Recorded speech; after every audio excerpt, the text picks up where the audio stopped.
Hi mga my loves!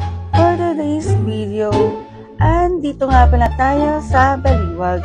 Dito lang sa may Hepaling, sa may gawi lang ng diretsyo ng Seymour.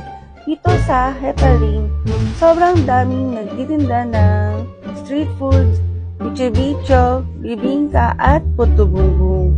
At marami pang iba.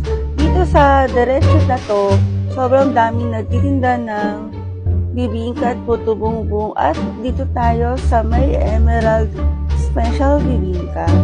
Paulan ng gabi na ito, kaya masarap manghinain ng mga pagkain. Ito ang menu ng Emerald Special Bibingka. Kaya ano pa hinihintay nyo mga guys? Tara na!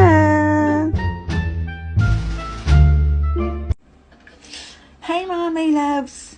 Thank you for watching my videos. Always choose to be happy.